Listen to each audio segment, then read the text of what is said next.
Greetings ladies and gentlemen, and welcome to my channel, where I like to make audiobooks of various web novels. In this particular series we will be focusing on The Forgotten Dungeon from the website Royal Road. And on this particular video we will be doing chapters 15.5 to chapter 20. I hope that you enjoy. Forgotten Dungeon, chapter 15.5. Rattling Queen in the deep tunnels under the Uno's dungeon. "Gather up, children, gather up," she intoned, to the newest litter, their grey, defenceless bodies instinctively seeking the warmth, looking like a big ball of flesh. The metal didn't start to grow on their backs, but it was only a matter of time. Right now, their half-opened eyes searched for the source of the noise.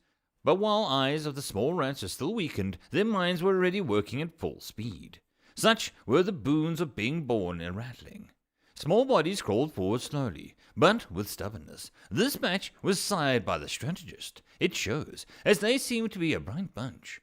A smile appeared on the Queen's animalistic face, fangs showing. She gave the younglings a few more minutes and started speaking once again. Her words had a strange accent to them, but it was the rattling way to speak like that, and she had seen it all, after all. Listen up, well, young ones." Once again her soothing voice reverberated through the burrow. "You were born in the dungeon of the Grand Creator, yet you're not like the Chosen, like the wise strategist, like the powerful berserker, like the crafter and me, your queen. You were not chosen." The rats, hearing her, whimpered, their snouts pointing towards the ground in disappointment. "But you can be," she shouted, sending a wave of excitement through the crowd. "We were born first, servants and scouts to our Creator, armed with the mental spears on our innate ingenuity, and most importantly, with a part of knowledge embedded in our souls. And with it came the secret." Little ratlings held their breath, and it was a great and terrible truth. Our dungeon core is a traveller from another world, and it is not always was a smooth, round jewel like it is now. The rats chattered, and even those who had heard the story before, their collective opinion was that the jewel was vastly superior to a filthy sentient in all regards. Well, more and more rattlings began to gather, just to hear the story again. The Queen didn't mind and continued to her speech. "But we don't care about that. We were born first, before the untasty ones, before the big dark one, before the undying ones, before the metallic jungle was born. There were rats who trembled at her last words. Most of them had burns on their skin and broken fangs, and the rest were listened intently. We were first." The rats hooted, their tiny feet stomping on the ground in relish. "We were his firstborn, and I was shown, no, we were shown, what we could become." The noise subsided as once again held the collective breath. "I was shown, it was my birth gift, and you want to hear about it." Yes, yep. The younglings answered happily. Even some adult rattlings simply couldn't contain their excitement. "Good. Remember it well. It is your heritage." Once again silence ruled, and the rats listened. The Creator came from a brutal world. It was mired in decades-old conflict, death common, magic powerful, and he was one of the warriors. Yes, a sentient. The rattlings murmured once more, and one bathed in the blood of the enemies. The murmurs grew stronger. This time, however, there was a feeling of pride contained in their voices. He fought bravely against the tide until it was swallowed all of the known world. But in that moment of bloody glory, he was shown me, shown us, and what we can become. Creatures of reason and technology. Rats are not only to capture magical lightning, forge metal weapons, armor, and machines, but also touch the ultimate power, the anima crystals. The underground trembled as the rattlings of different power and station screamed at the top of their lungs, and even louder than the Queen screamed too. "And when that day comes, we will be known as Ratmen, not Rattlings." Even the newest litter and their eyes open now, full of motivation. "We will swallow this world in a vermintide, and gift it to our master and Creator, just like it happened in the old world of his." The rats were ecstatic now, screaming and laughing. Yet the chaos stopped immediately when the Queen had shown her intention to speak. Her voice returned to a soothing whisper which coiled around the listeners.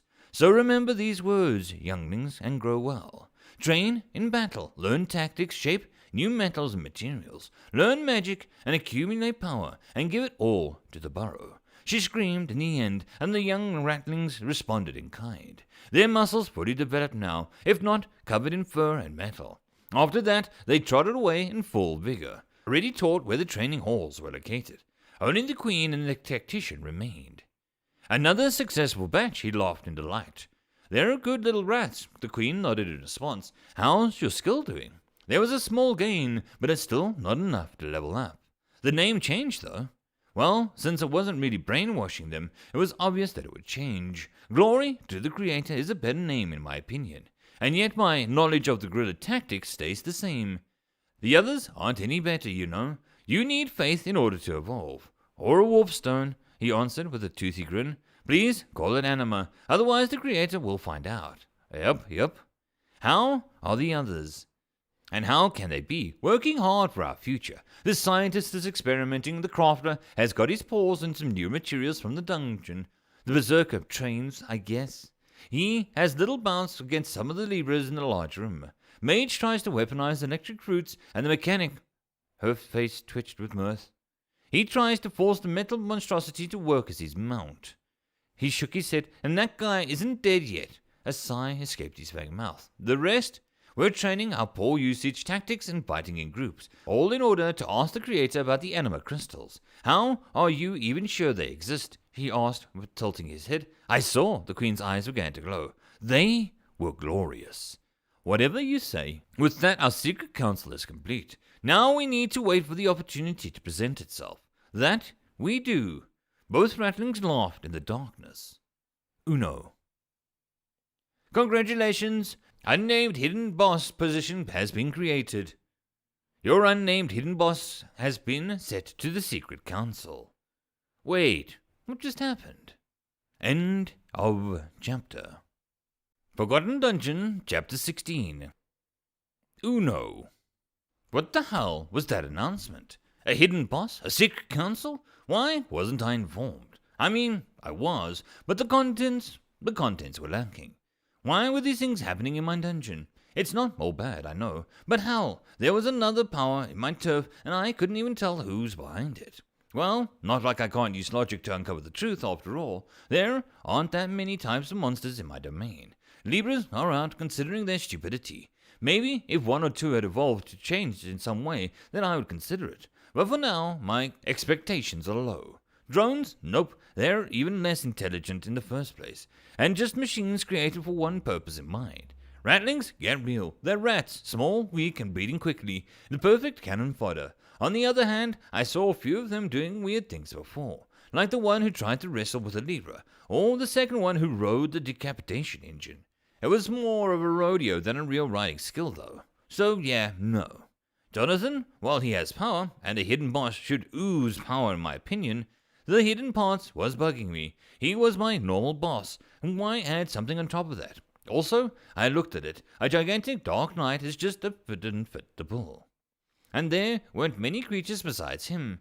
Yeah, I guess there was the decapitator and some plants I created, but still, it was simply not enough, especially because the announcement said something about a council, which suggests a plural. So, then, the one being... Bah! Frick it. In the end, I gained power. Because of that, I won't fuss over the details. Only the result matters. So, back to the problem at hand. 2 points were left. How to make sure that my Onyx core was safe, and how to make sure that Daniel was either used or disposed of. Both of them are connected to, and I think, of my solution. Now for the theory of mind. In games, there was a distant but unwritten rule that core rooms of a dungeon had to be connected to the entrance, and it had to have a chance of the adventurers being able to reach it after all. And yet, it was not a game, but a reality, so I wondered if the gods had created the system were insufferable as I thought, since the whole idea somehow felt aberrant to me, and I was pretty sure that it was, indeed, a forbidden move. And yet, I was still an ace in my pocket. It was very simple, really. My copper network was spread throughout the whole place, and I was, for all intents and purposes, a part of me. Destroying the cable and my cameras would only inflict some minor damage. And when some of the drones cut off the room from the rest of the dungeon, I felt nothing. Good. The theory checks out. After confirming it, I ordered them to block off the rest of the tunnel leading towards my room, and dug out a new one. just north of the Rattling Warrens. It had to be a little bigger than normal, though. Of course, Daniel was moving during that time, and I had plans for him after all. Now for the decoy. It was obvious that if the adventurers were 100 years ago, knew that dungeons had its core, and then descendants would obviously search for it. And not finding one, some of the unsavory methods could be used, which would be bad. So, after waiting for the drones to finish, I created a wall out of iron, rusting it a bit, which turned the whole north side to a room red and flaky. And then, in the middle of it, I added a square copper gem, which was changed in color to green as soon as I forced some patina on it. And if one appeared deep enough, there would be a hint of a smiling face that could be seen. Just an inside joke. Then I poured not only anima, but my electrical mana inside, while attaching it to a single copper wire to the rest of my network, and the final effect was interesting. Mechanical core gem. This is a mechanical creation indistinguishable from a real dungeon core, as the sapient races. It has the ability to give orders to the dungeon creations and even attack and defend on its own. The communication ability is restricted to at least part mechanical creations. It can be subordinated to a dungeon core or left on its own devices after giving orders. As such, it allows growing the dungeon's influence outside of the normal borders. The additional effects of cleansing the surrounding mana and converting most biological and mechanical life forms to dungeon-created ones. The ability to attack and shield with electricity allows for a modicum of self-defense, but the real strength of the mechanical core is its ability to direct and create new beings. Due to its nature, the amount of subordinates cores you can possess is directly linked to the core level. So orders the goddess of nature, Gangria. Threat level D-. Now that is just what I meant, working hard to create it. So why are you stopping me, Gangria? From what I remembered, she was the only god left in this planet who I hadn't met. And since she was so stuck up and I created my substitute core, I wonder what her reaction would be when I finished using Daniel. Limits, you say? I don't really have a choice here. Stuck between a rock and a hard place, I'll use what I can. So, don't hate me. The false core room was already done, and the only thing I needed to do was create a guardian for it. And since it would be odd for a core to be defenseless, and at least my gaming instincts were telling me, and the real life too, making sure that the base was safe was a part of the basics. The basics! Telling so myself, I moved towards the copper core and Daniel, still strapped on the hospital chair. His mind somehow stabilized. Well, if stable state was 20 or so pieces of his mind in constant awe over who was the real Daniel, and trying to wrest the control of the body from the others. Of course, luckily, I had an idea where each part was located due to my extensive probing before and decided to use the knowledge. It was child's play to connect the wires to each part of the brain housing an ego, and then I connected some wires towards the mechanical body, and I created it for him. I said mechanical body, but it was just an enormous bomber with a few spear throws here and there, an axe as a weapon, and a square shield as defense. It was quite big, of course, 2 meters high, and just enough space not to scrape on the ceiling, but high enough to be intimidating. And I decided to forego any extravagant parts, and I was simple, yet practical place to defensive equipment with the strange mechanical eyes looming from the helmet. There is no place for a mouth in the headpiece, since Daniel could only spew nonsense right now. While it could be an interesting psychological effect, the chances of his speaking about something important was not 0. So, nope. Silent Giant it was. My mana and anima drained as I connected each wire to the different parts, the image solidifying. Some were attached to the legs, others to the arms, others yet directly to the weapons. Inside the armor, Daniel's body was lying, relaxed and like a still and a thick cluster of cables connecting the base of the skull and leading up towards the ceiling. There it melted in seamlessly with the stone. The last part was beyond my control. It somehow happened, and now I had a guardian. Or should I have said the guardian, as the system suggested. It was pretty much stuck in this room, but powerful nonetheless. The Soul Hive Guardian. A being encroaches on the domain of the gods, combining the dungeon core expertise with the broken soul of a sentient. Such experiments were not unheard of, but none succeeded before. As a result of the strange being was born, losing its status as one of the sentient races, but in the process becoming something more, and more importantly, stronger. Broken pieces of Daniel Waltz's soul has been mended but turned into a hive-like choir, focused on serving his dungeon core master. Not only the Guardian can attack with the weapons that he provided with, its latent psionic ability was awakened, and it allows for communication and also creates another avenue of attack. The mental scream of anguish will hurt all but the strongest of beings. Threat level D++. We have to talk soon, Wanderer. A deal. Soon. It seems like I thought another guard was paying attention to me. It seemed a bit strange, but on the other hand, it was nearly a month since Brighton or Marabella had spoken to me. It's not like I feel lonely, but I was thinking that they would give me some tips, or something at all. And now it looks like I've been left to the wolves, which is not a nice feeling. Charles Blueflame, High Paladin of the Order of Fates Untold, close to the Lost Territories. It was unbearable, he thought while looking out of his carriage window. The countries will be late. A month already has passed, and the expedition was ready and had moved out, and we only had to take a few stragglers from the kingdom. He sighed, remembering the dirty and weathered commoners that he had to contend with. No matter, in the end, I will be the one to uncover the new dungeon. Now, where was I? He took a sip of his expensive tea, and the conditions were bad, but he had to persevere. No freshly brewed beverages, no cakes and comfortable beds, no matter. And his thoughts were stopped by a small knock on the carriage door. "Enter," he ordered, while looking at the entering butler with an unfriendly fashion. "What news do you bring, Adam?" "Master Charles," the man bowed, keeping his appearance. "There are two things I must inform you of, good or bad. One piece of good news, one considered bad." Butler lowered his eyes and waited for the paladin's response. Charles sighed. "Good news. We have 20 order knights, each with a squadron of 5 pages joining us today, because of our forces are up to 140 men. Additionally, 3 of the mage servants from your household join us." "Bah! They're just going here for glory," shouted the young man, while throwing away his precious tea set. "To show the world that the Blue Flames were the ones to tame this dungeon," he shouted in frustration. "There is no way to turn them back, master. I know, God damn it. All these vultures coming for my dungeon.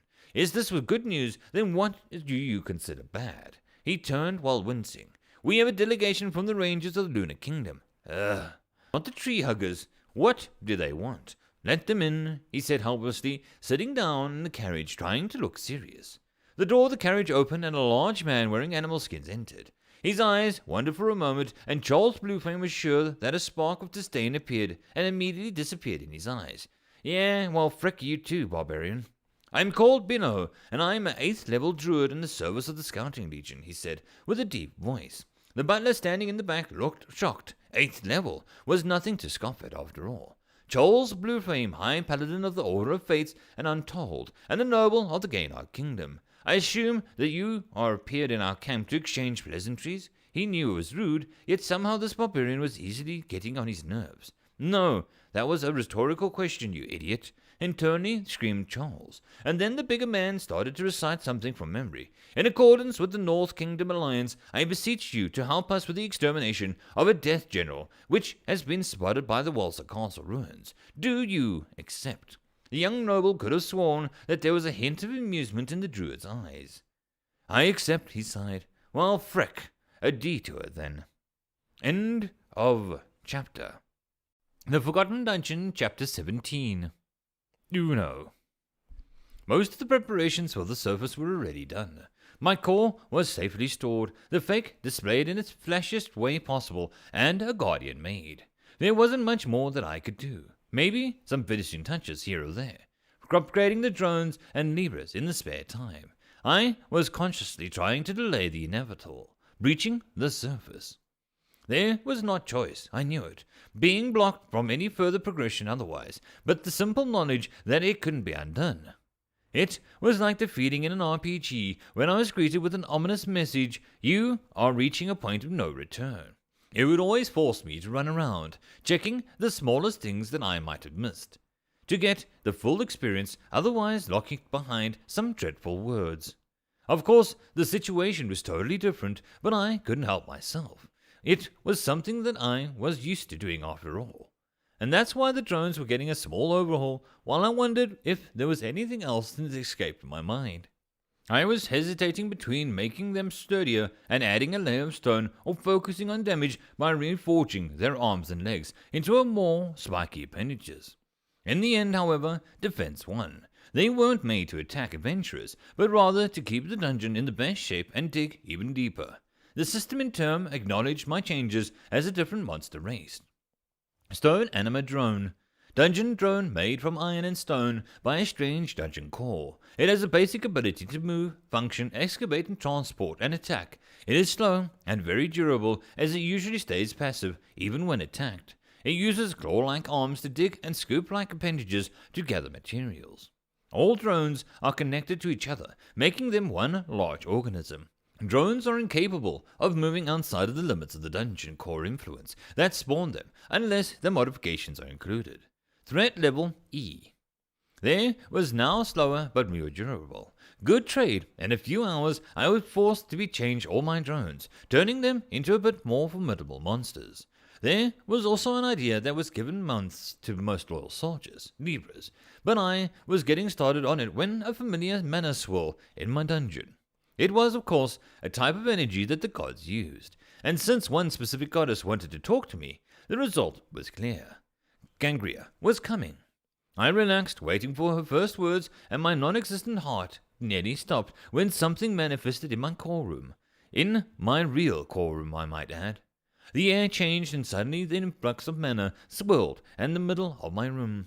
Green and red mixing to form a shape. No, two shapes. First silhouettes appeared, like somebody was molding clay, and then in the span of a few seconds, details were added.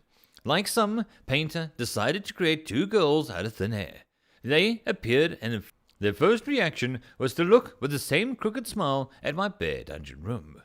Their left one seemed to be about 12 years old, with long, flowing blonde hair, modest figure, and piercing blue eyes. She wore a one-piece dress with a blue and white accents. Her angelic visage would surely move people to protect her smile. The right one seemed similar to the first girl, but her features were more distorted, with her skin burned in places, hair turned red and eyes black, like the darkest abyss. She was also blind in one eye and sported a long scar starting at the eye and ending somewhere around the waist. She also wore the once white dress, now stained with blood in some places and burned to cinders in others. Small black thorns were glowing on her forehead, nearly invisible under her hair. Yet there was no doubt that the pair were once twins, or still are. Curious. They took over my black onyx and stared at it for a moment. Then, like they heard some silent command, both girls inclined their heads and spoke in my mind. "Hello, young dungeon core," spoke the angelic voice. "Welcome to you, to the world of Yana." Burned one finished her thought. "Why, who the hell are you people?" I answered in exasperation, forcing a giggle out of the girls. Their voices melted into one. "Why, we're the goddess who contacted you. Gangria is our name." Both of them smiled at the same time. It looked both horrific and sweet. No, wait a minute. Gangria is two people? Another bout of laughter. I really dislike it when people do this, skirting around the topic of conversation. Answer me, please. It is complicated. We are not always like this. A glimpse of sadness appeared in her eyes, and they disappeared as fast as it was born. We are Gangria. I am Gangria. That is all that you need to know. They stared at defiance in my core, keeping silent after that. "So you are," I sighed internally. Remember, Uno, whatever the forms they were still gods. Probably powerful enough to wipe out the existence. Control yourself. Then just let me start anew. My name is Uno, and I am a dungeon core of this place. Welcome to my humble abode. What is the reason for your visit? I asked, while trying to keep my mental speech level and calm. "We are seeking allies," they spoke in unison. "I don't understand.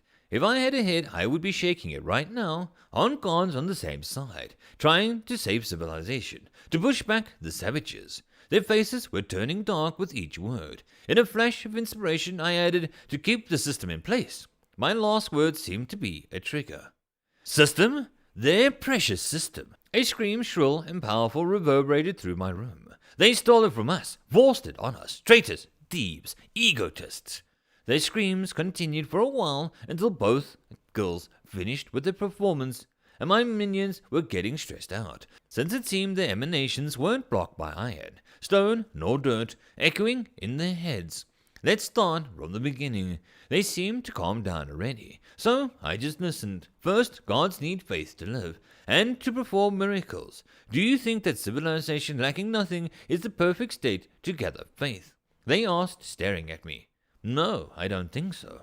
Right, now then, the state of the world after the first magical war allowed the remaining gods to harvest whatever faith was left without problems. We were rich in energy. That was, however, only the status quo was kept. And it wasn't? On the ruins of the old magical empire, a new civilization was born. One utilizing not only magic, but also technology. In response, the gods forced its self-destruct. What? That wasn't what I heard from them. Bah, the girl snorted. Obviously, why would they tell you that they were trying to save the world from their own mistake? The amount of hatred in the end of the sentence was too much. Now I wonder if these girls have their own stake in this world. Aren't you two gods too? We're different. Our authority was drained, stolen, to create this system, which controls the people of the world. But it also gives us a bit of power, so that's why we're here to trade the power. That knowledge to you, or some of it. After all, a foot soldier doesn't need to know why he is fighting, not until he grows strong enough. The blue gangria sent me a wink at the end of the monologue.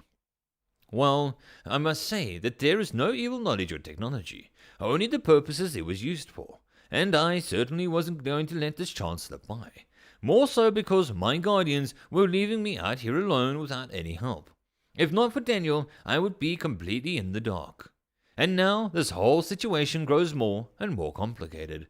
I just wanted to build my dungeon and be left in peace. All this creation stuff and planning the tunnels seemed fun, like Dwarf Fortress type of fun. Why add politics? And what can a humble dungeon crawler like me do for an omniscient goddess? I asked with a small dose of sarcasm. It seemed like it was a bad move. Do not patronize us, mortal. They screamed again, their shrill voices piercing my mind. We were here long before your creation, and will be long after you turn to dust. All right, I'm sorry, I answered desperately, and they stopped. Good, like a switch was flipped. Know your place. So, how can you answer my question? It's simple. Just kill the sentients that they send here. It's in your best interest, really. Well, neither Marabella or Brighton didn't tell me not to kill them, so I guess it's okay. Good. And stronger sentients may be coming to explore this realm. It is, after all, an interesting place. The angelic one whispered softly. It reminds me of the Second Empire. Then Burnt One spoke. I may have some more interesting orders in the future if you survive. Sure? If I had a face, I would swear it was a crooked smile right now. And there was nothing better than getting caught in a conflict that you didn't understand. Then, before we leave, 2 pieces of advice. Yes? If you want to experiment on sapiens, then do it somewhere where even a god cannot see you. You can't produce or modify them in any way, since they have a divine link to their souls, to gather faith. Removing it would alert the gods, and then these broods would declare you as a rogue dungeon in no time. A wide, much too wide smile appeared on their faces, and then they would crush you like a bug. I see. And the second piece of advice? Scary. It would be a great time to surface right about now. They ended their thought with a mental whistle. Why? It's a secret. Don't you believe us? Their smile was back, but a bit creepy as ever. Yeah, no, it seems suspicious as hell. I'll just wait until they leave, and then slowly and... What are you waiting for? Do it now. Crap. No choice then. I see. Then it's time to break through the last layer. I sighed and gave the command. At least she will help me. Or so I was thinking. As Gangria Avatar started to disappear. Going already? I asked with a bit of feeling. Yep, have fun. We don't need the weak chess pieces, so try not to die. As soon as they finished their little speech, I had multiple intruders in my stairway. Undead humans and even owls and some animals. What the hell is going on up there? End of chapter. Forgotten Dungeon, Chapter 18. Charles Blueflame, High Paladin of the Order of the Fates Untold, a few hours earlier above the dungeon. We're moving at a good pace, master. Adam, my butler, entered the carriage I was riding and smiled with satisfaction.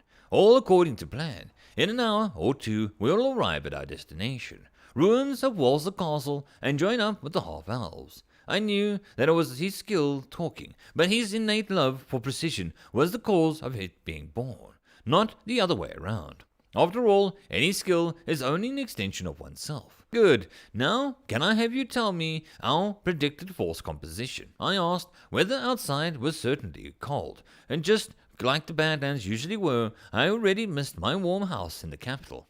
Oh well, it was nothing that a sip of warm tea wouldn't remedy. Yes, the smile grew on his face a bit wider. Truly a man perfectly suited for his task. Our main forces consist of 20 mounted warriors, order breed, and both horses and men. 18 of them have knight class, and the other 2 are order knights. Most of them know the charge skill, so our method of attack is already decided.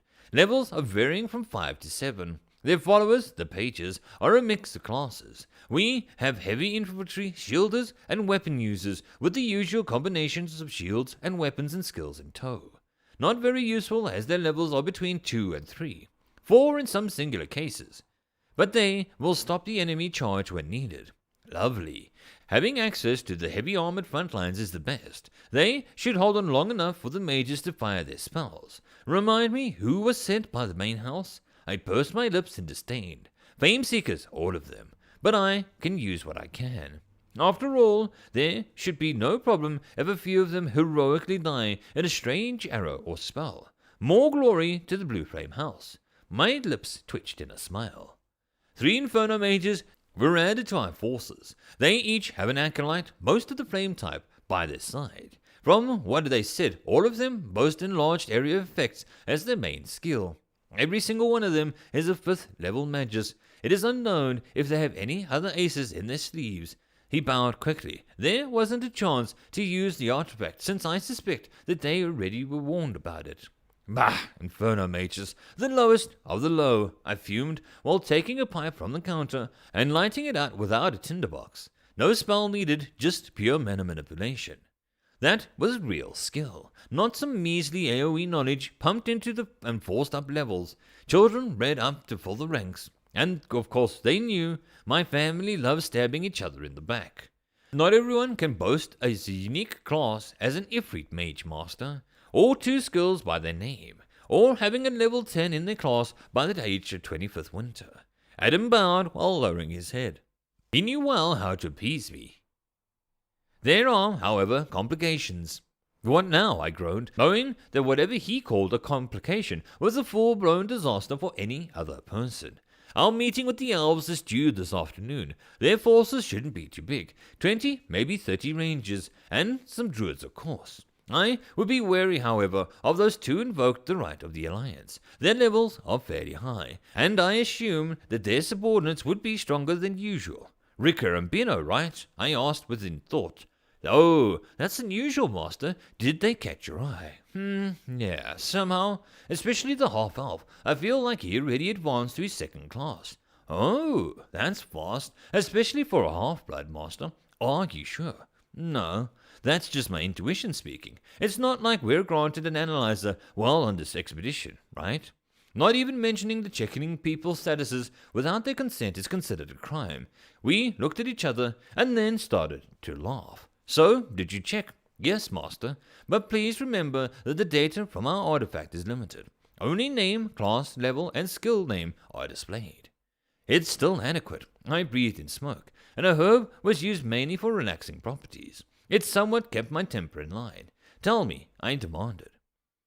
As you wish. Adam straightened up his back, and he took out a small notebook. The information inside was written in code. Then he spoke, decrypting them, and then reciting the information immediately. Bino, 8th level wilder druid. 1 skill found, nurture friend. Effect unknown. Ricker, 10th level lunar walker. 2 skills found, enhanced senses and lunar empowerment. Self-explanatory. The rest of their entourage were either too far or had camouflaging skills active. Yes, like I thought, strong. Too bad that the names and skills are sometimes hard to decipher. but some knowledge is better than no knowledge at all. I smiled wildly and controlled my urge to battle with these commoners. It was unsightly for a member of nobility like me. I'm sure that it's not with the end of surprises that you have for me, Adam. Out with it, I grumbled again and waited for his response. It is as you assumed. I am afraid that the Beast Princess is on her way, he answered while closing his eyes. My response was immediate. Crap! Not her, that damn prodigy and achievement thief. How did she even hear about this? Master, Adam's tone was clearly annoyed. It's obvious that somebody of the royal heritage would be informed about a new dungeon, especially because we took a month to arrive in these lands and our scouts haven't yet been able to find the breach site. Ugh, I know. I fricking know that. But that doesn't improve the situation in the slightest. I clutched my head and resisted the urge to scream. How much time do we have? 2 days, maybe 3. She is dragging her entire entourage here, so considering how they have to rest, but you know her. Yeah, of course, I freaking know her. She's mad, like seriously. She's younger than me and already halfway to her 3rd advancement class. You have to be mad to keep up speed with her. Things were going south. Nothing went right when the little psycho was around. Order the army to speed up their advance. We're going to meet with the elves and wipe out the undead immediately. Rika, Lunar Walker, representative of the Lunar Kingdom range of forces, near the Azrekahl ruins. Quit your whining, Bino. We're under strict orders to cooperate. The humans have already chosen their battlefield. There isn't much else that I can do, especially since their leader seems so high noble. The druid had already transformed into his Dark Panther form. His reaction to my tirade was simply to snort. Yes, I know. You crave battle. Be patient, my friend. Most of the rangers under my command were still stalking the bushes on the left wing of the army. It was wise to leave the semblance of freedom to the people who could easily coordinate with each other, and those who had the distinct problem of heeding orders from outsiders. Rika nodded to himself. It seemed like the commander wasn't a total newbie. The joint army put all 20-something cavalry riders in the middle and mostly flat terrain and ordered nearly 100 of the human infantry to guard the rear. A veritable mass of metal and flesh.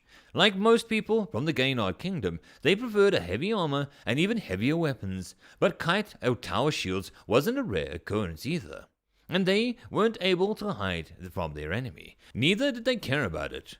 For them, the battle would be a clash of steel and courage, not a tactical dance.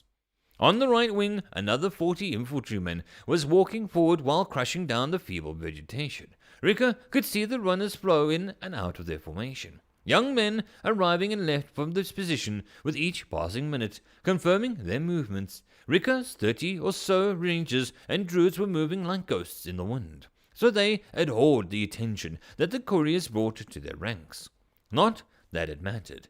The undead were sure to notice them either way. It was far part of the personal preference. One didn't become a ranger if they wanted to stand out. Behind all of the noise was 10 mages walking with their heads held high. Each of them carried a horned staff and wore a bright red robe. Some of them seemed to wear less eye-gouging clothes than the others, which probably denoted a weaker power. Then the one who dressed with the flashiest was, of course, the High Commander of this joint force, Charles Blueflame, a noble mage family specializing in inferno spells. According to my sources, he had already achieved his 2nd advancement. Talk about being in the spotlight, I muttered to some of my subordinates in acknowledgement. We all looked at the High Paladin with a mixture of awe and consternation. Somebody wearing that kind of colors was easily the biggest target on the battlefield. Well, it was not our business. We were here only to take care of the undead that appeared in this part of the world. All other things were secondary. Finishing the mission was the priority, through any means necessary. Though the moment that the situation turned sour and human forces were going to get decimated, we would turn tail and escape. After all, one can't live and fight another day if they're dead. And that was the creed of the Lunar Kingdom range of forces. But right now the battle seemed to proceed in our favor. The undead just stood in a big, clumped-up mess, and they had about 4, maybe 5 times more bodies than our combined forces could field. They were mostly zombies, skeletons, and some ghouls, though. cannon fodder. Nothing really dangerous reared its ugly heads yet, and the lack of higher tier undead was worrying. They were either hidden close by or retreating altogether. Each alternative could spell our doom. Our commander, however, didn't see such worries. He shouted loudly with a short chant, and while the mages hidden behind the infantry sent their spells flying, fireballs of various sizes sailed through this air at deadly grace and landed amongst the dead and decimating their numbers. The undead simply marched forward without flinching, flowing ahead in an unmovable tide. Unlike the living, they didn't fear. They didn't hunger, nor grew jealous, only to get blasted by fire once again. Some of them lost their limbs, their shields caught on fire, skin melted, and they yet walked on.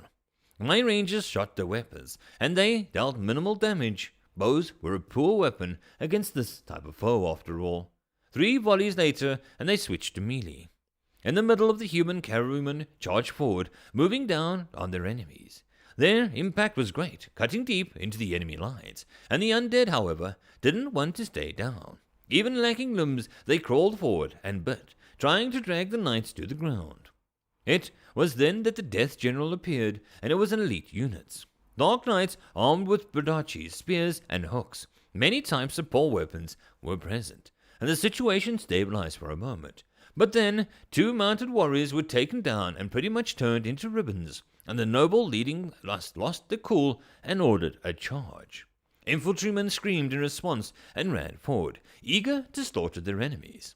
My warriors also felt this heat of the moment. Their charge was less impressive than the humans, not being reinforced with the massive armors and shields. In turn, however, the attacks was like a piercing strike, breaking deep into their lines like a barbed arrow. Then everything shattered into pieces. I uncovered my weapons, sword and dagger. They craved blood, just like my subordinates. And so the dance of death has begun. And undead appeared ahead of me, raising his weapons. I weave under his arm, severing his head with a single swipe. Drops of blackened blood slowly fall down to the ground. Another 2 zombies this time were slowly coming towards me. One got his head crushed by the allied warrior, and I in turn dismembered the legs out of the second one, forcing it to crawl pitifully on the ground. Soon both bodies disappeared behind me. I ran, faces and weapons turned into a blur, and it was a feeling of battle, pure bloodlust. A short burst of speed later, and I was facing the Dark Knight armed with a halberd, and it stabbed forward, trying to skewer me, and it used a nearby human as a shield. The defender grunted, his feet sliding back under the pressure, forehead slick with sweat and blood.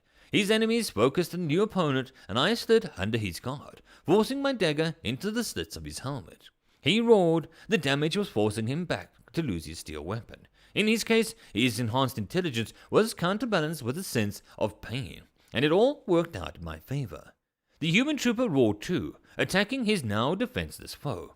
His axe tore the dead apart, forcing him to its knees, and the human raised the weapon to deliver a finishing blow, only to fall down, a victim to an attack from behind. A small dwarven skeleton crackled as they bashed down on the living to the ground. He died screaming, and I was already away, lunging forward, carving a bloody path through our enemies. It was then that I heard an explosion. The ground groaned and trembled, while the men in concentration started to rise shockingly fast. Somebody screamed. Somebody fell. It's a breach! It's a dungeon breach on the surface. The battle stalled immediately, and we all knew what that meant. By the gods, I muttered, we couldn't find it because it hadn't surfaced yet. It was bad, really bad, that the Death General make his stand here because he knew about that. A hole opened up in the ground, spewing a tornado of sickly green and blue mana. Just the beginning, and a ball of energy was slowly forming above it, threatening to blow up. Retreat towards the dungeon, I screamed at the top of my lungs, and the warriors around me grew restless. We all knew that this ball of energy stopped charging, and a big explosion would occur. And then our surroundings, with all beings stupid enough to stay close to the epicenter, will be broken down and converted into flora and fauna native to the dungeon. Nobody's seen this process in years, but we weren't keen on checking out whether it's true or not. The fight grew even fiercer as undead humans and my rangers raced towards the dungeon entrance. It will be a fricking long day. If we escape down into the entrance, there is also the problem of the dungeon denizens. This is getting more and more annoying, I murmured, seeing most of my human forces manage to retreat outside the explosion radius. At least our forces haven't lost more than a few warriors. Let's try to keep it that way, I said, licking my suddenly dry lips. Long fricking day. End of chapter. Forgotten Dungeon, Chapter 19. Charles Bluefame, High Paladin of the Order of Fates Untold. Badlands near the newly uncovered dungeon complex. How are our casualties? I asked the butler while looking at the strange metallic jungle that sprouted from the magical explosion. It was normal for a dungeon influence to extend far during its birth, but what wasn't normal was the actual radius, 2 kilometers in diameter, and growing. It was one of the largest sizes on record in Yana's history. But then again, our knowledge is far from complete. The cataclysmic events, like wars and magical experiments, did their number on the royal archives. Not to mention that over half of the seeded dungeons were already lost to the corruption or simply destroyed. About 30% of the common soldiers were either devoured by the magical phenomena or killed by the undead. Another 20% are probably trapped down in the dungeon with the remaining Lunar Kingdom forces. And 10% are still unaccounted for. Adam answered quickly, not even peeking once into his notepad. I waved him off. Deaths of these peasants are irrelevant. There are always more of them just waiting in the conscription to happen. How are my mountain knights and mages? You know, the people who are actually trained? They are much more important. I asked while squinting at the setting sun. It was lingering in the horizon, but the temperature didn't reflect that at all. At least, while it was still cold, the surrounding vegetation seemed weirdly revitalized. Even the common shrubs growing in the Badlands were somehow looking more vibrant than usual, like the stifling atmosphere of these coastlands slowly getting dispersed. Out of the 20 riders, only 12 returned. All the Inferno mages were killed in the retreat. Their acolytes luckily managed to survive the onslaught. A strange smile appeared on the old butler's lips. All according to plan. But the loss of the knights hurt. Our remaining forces are already managing to create defensive lines and close in on the dungeon as is humanly possible. There isn't a lot of undead activity in the surroundings, but we're already detecting a few stragglers in the jungle. Most are being actively dispatched by the local plants. Adam's voice trailed off while he once again digested the written information. This was really some good and bad news in one package. I see. Send a messenger back to the capital in order to request reinforcements and announce that the newborn dungeon has been located. Adam nodded and left the tent, bowing down in the process. We need to stake a claim, I muttered, while thinking about the royal court and their intrigues. To keep calm, I decided to leave the premises and immerse myself in the chaos that was the camp. My 2 bodyguards followed. I would hate to get into an accident and die before fulfilling my ambition after all. The surroundings were a real hive of activity. While the expedition was strictly military, behind it trailed a camp of followers, baggage carriers, prostitutes, merchants, slavers, and others. Even less savory elements. After all, men in the army had their needs. Uncatered, they would spell disaster for the army. Yet, the manual laborers were walking back and forth happily, with a sense of purpose, carrying rations, equipment, and raw materials. It was easy to understand. A new dungeon meant new jobs, and new jobs meant food. And that was all these poor sods wanted from life, to survive from one day to another, preferably while making sure that their children weren't starving either. Some of the alchemists that came with our forces were already testing the new flora born in the dungeon. No animals yet, though. Too bad. Another source of meat would always be welcome.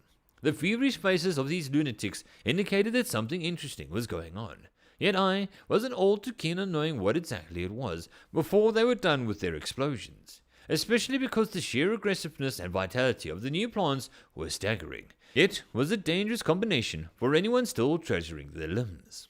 Some of my people experienced the local flora firsthand after trying to carve a safe path towards the dungeon entrance. 3 lumberjacks were dragged into the bushes before anyone could even react. Another few, seeing this, just ran away and managed to escape with only light injuries.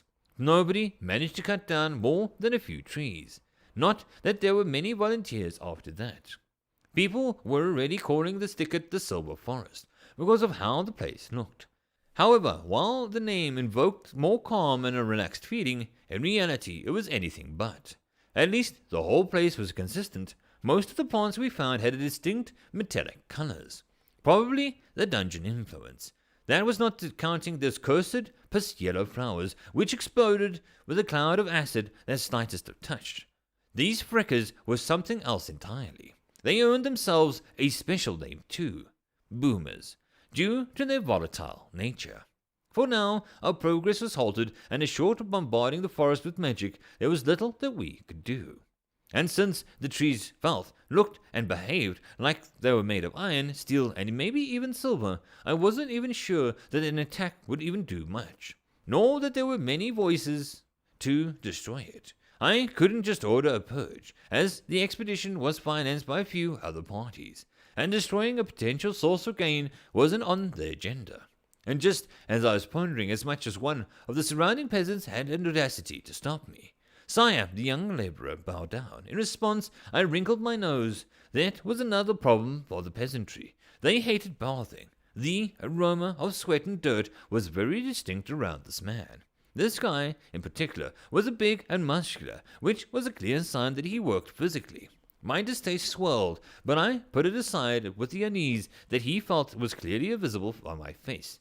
At least he understands his position. Yes, what do you want, knave? Out with it. Sire, he bowed again. Master Druid asks for your presence. What Druid? I hollered, and the man curled up in instinct, raising his arms defensively, and looked fearfully for one stammering out the answer to my question. Master Druid, his quiet voice trailed out of nothingness. It was half tempting to just whip him right here and now. The merciful rule's visage be damned. Thankfully for him, one of my guards perked up. My lord, I think he means the druid representative that is still staying in our camp. The labourer quickly nodded in assent. Drat, what is that guy still doing alive? I immediately knew who he was talking about. The large, gruff man using an enormous warhammer as a weapon and wearing animal skins all the time is a really hard person to forget. He too, like this labourer, was reeking of barbarity. I understand, lead me to him. It didn't matter that the man was alone. He invoked the right of alliance, so it had to treat him like a Lunar Kingdom representative. These were the rules. Too bad that the arrows weren't so kind as to put him out of his misery.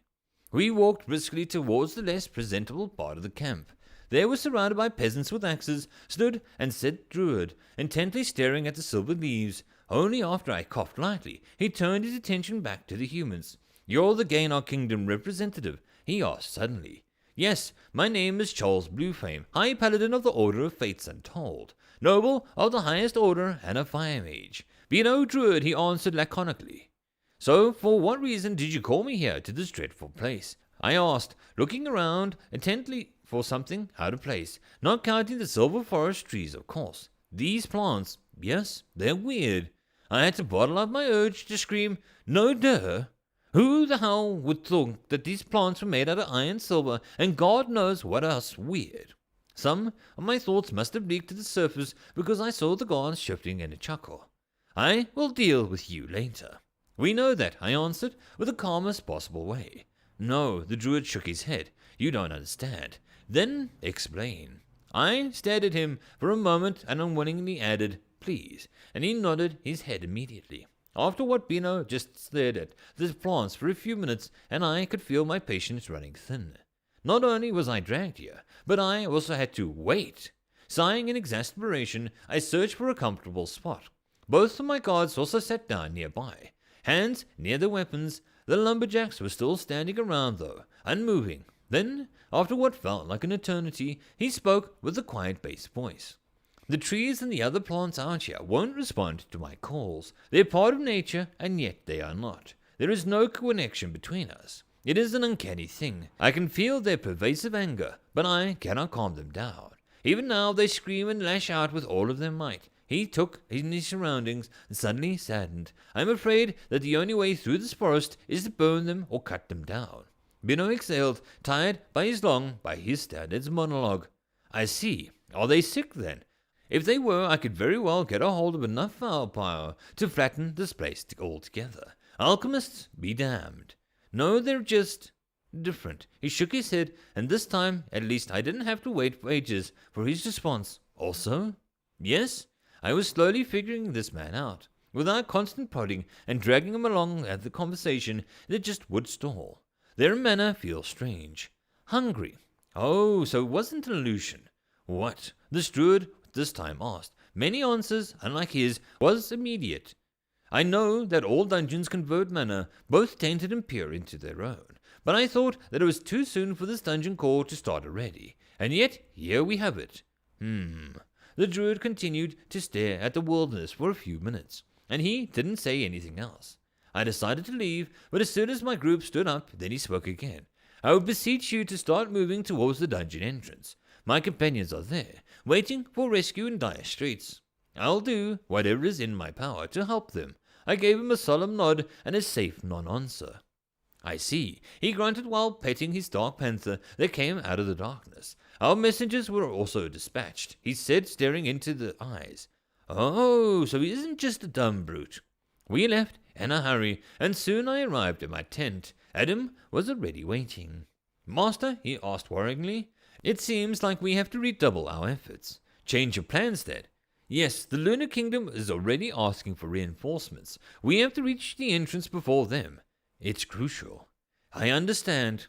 After dumping the remaining responsibilities on my butler, I moved inside the tent, searching for my tea and herb pipe.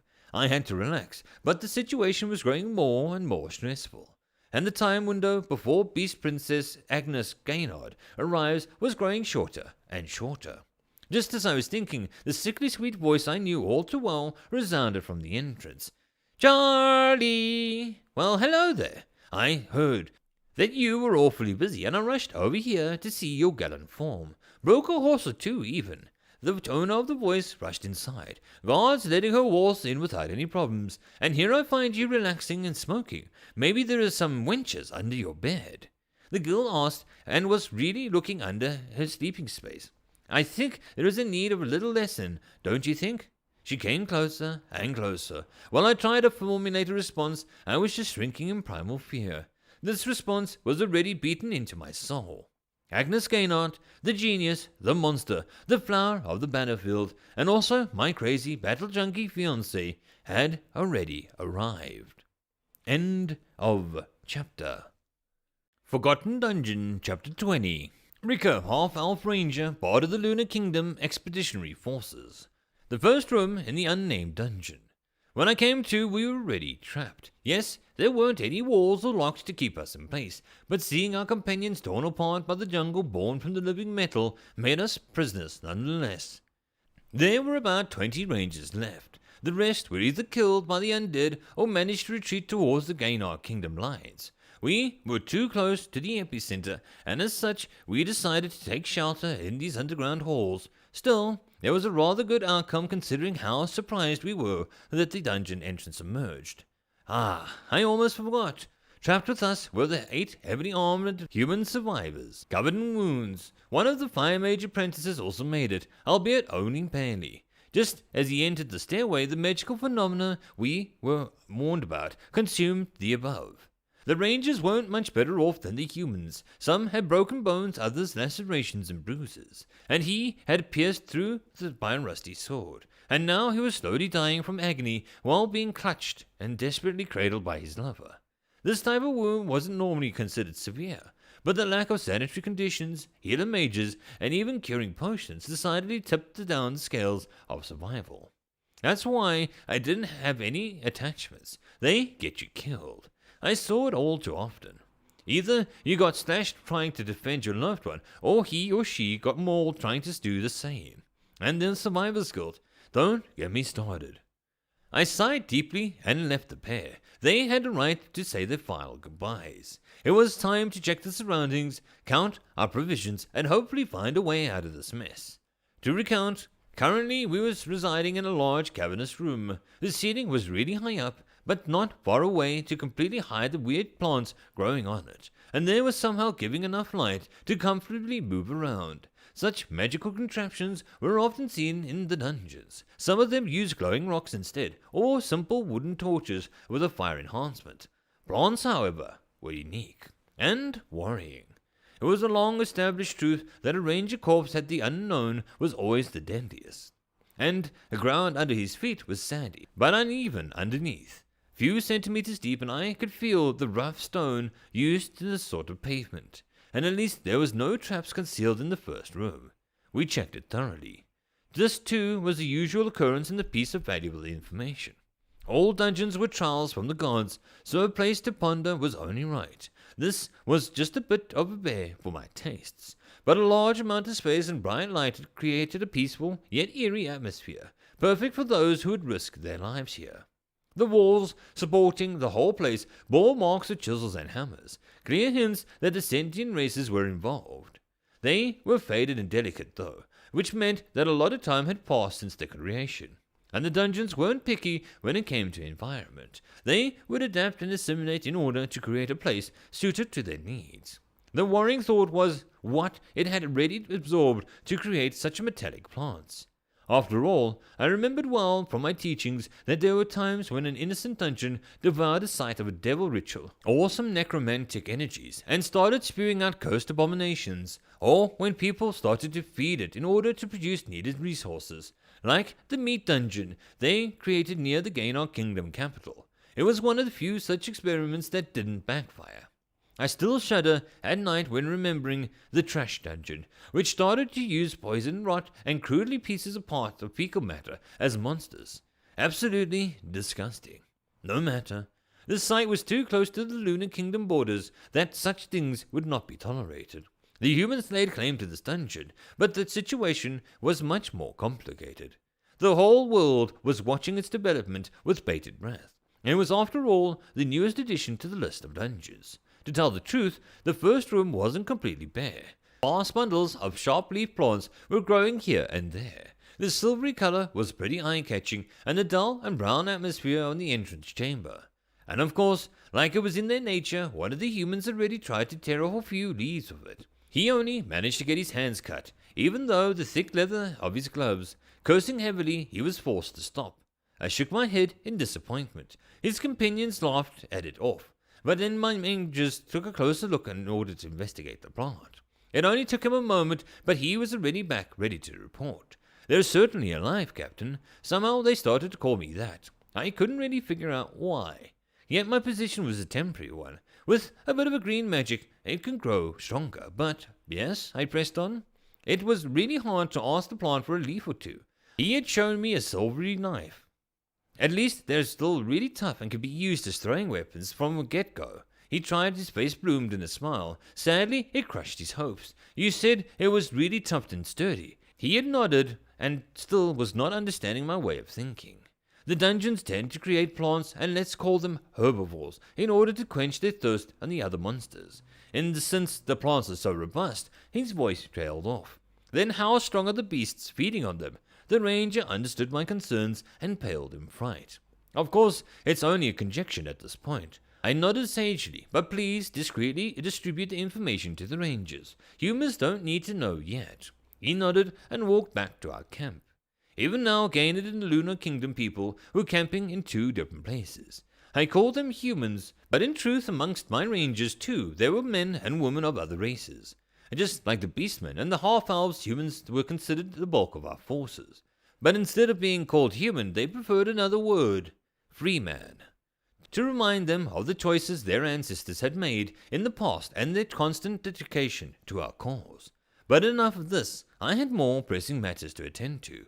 This dungeon was dangerous. There was no doubt about that, and I could feel it in my bones. Never seen before flora usually meant never seen before fauna, and worse, I was just praying that the dungeon core hadn't found one of the old Empire caches. My train of thought was cut short.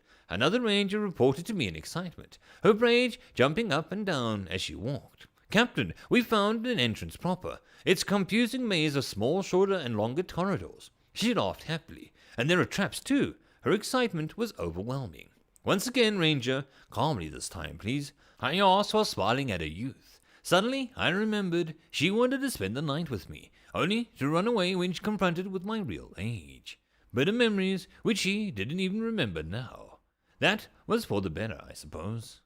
"Yes, sir," she saluted, straightening her back. Her not-too-large bust jumped up and down at the same time, just like her braids before. I wondered why it was always these types of redheads were so aggressive. we decided to scout ahead and encountered the maze, just like we taught and our group decided using the right-hand method. I nodded, and when it came to mazes, keeping it either left or right hand at all times was paramount to not getting lost. There were more prawns out there, all metallic and weird. We wanted to bring some samples back, but since the food was most important, she gestured towards the back. Only now I saw a large, rat-like creature lying in a pool of its own blood. It looked partly mechanical, but there was enough meat on its bones for a meal or two. If it wasn't poisonous, did you check? I asked, with the Long Ranger nodded. One of the forerunners had enough knowledge and managed to give a go at consumption, and he said that it's similar to the grey rat, common to the Badlands. Nothing that delicious, but it'll do in a pinch. The dungeon probably hunted it early. For the first time she looked a bit distressed. Eating rats wasn't a high on the list of my priorities either. Yeah, I know. Just leave the meat around the metal parts alone. Neither of us were keen to try if the iron was somehow fused with the flesh. It was time for a change of pace. And why did you retreat so soon? We heard something. Something? It was a metallic sound, like iron knocking on the stone. More like something darn heavy was knocking on a freaking stone. Another ranger cut in while trying to carve the rat meat in short strips. It rumbled louder and louder, so in the end we decided that it wasn't worth the risk and ran back to you, Captain. The impromptu chef had a weird grin on his face, which, with an addition of the bloody knife, made him a rather terrifying character.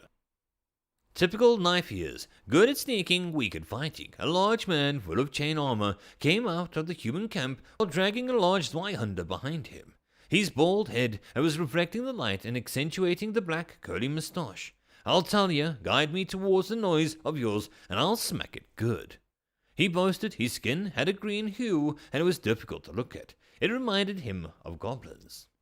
Kadaro, I nodded while remembering the information.